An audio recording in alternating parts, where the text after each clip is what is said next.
Good morning, everybody. Welcome back for installment of Scott Selections here for Wednesday, March 9th. Before getting today's play of the day, quick recap of what happened yesterday. We had a loss in the NBA with Kevin Durant over 29.5 points at minus 110 on FanDuel.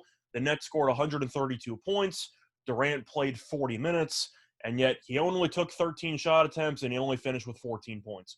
I believe he had 7 in the first 6 minutes or so, and then he just completely shut it off. Just didn't seem engaged the entire night.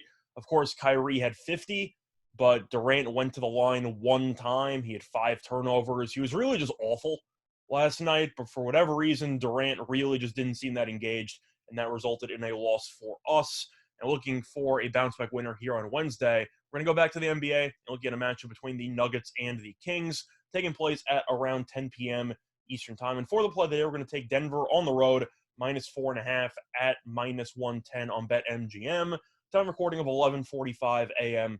Eastern Time. Cover reasons why I like the Nuggets in this spot. First of all, these two teams heading in opposite directions. Denver has won 9 of its last 10 games, while Sacramento has lost 7 of its last 9 games, including a pretty embarrassing choke job against the Knicks in their last time out. The Kings ended up leading by 16 points at the half and then got outscored by 31 points in the second half at home to the Knicks, who were 26 and 38 at that point in time. So Sacramento is not exactly playing well right now. You want to look at the head-to-head. Denver has owned the head-to-head this season, as Denver has won each of the first 3 meetings by at least 5 points, which makes me believe that this spread is a little bit too low. Plus, to go through all the efficiency numbers, Denver is better in every area. Denver ranks 8th in offensive efficiency. Sacramento ranks 22nd. Denver ranks tied for 16th. In defense efficiency, Sacramento ranks 29th. And Denver ranks ranks 12th, not tied for 12th, just 12th in rebounding rate, while Sacramento ranks tied for 22nd.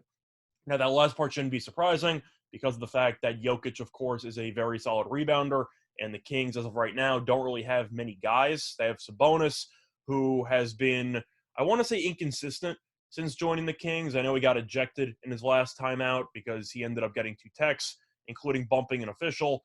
But Sabonis has had issues guarding Jokic in the past. I expect that to be the case once again.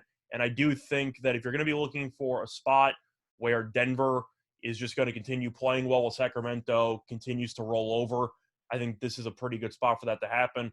With Gentry as the coach, Sacramento's been as bad as they were before they even made the Sabonis trade, so nothing's really changed. Meanwhile, Denver seems to be clicking on all cylinders right now, and I expect this game to be close for a little while, but eventually I think Denver will break away and win this game by at least 7 points. Play that once again here for Wednesday, March 9th. It's going to be on the Nuggets, minus 4.5 at minus 110 on BetMGM. Bye, everyone.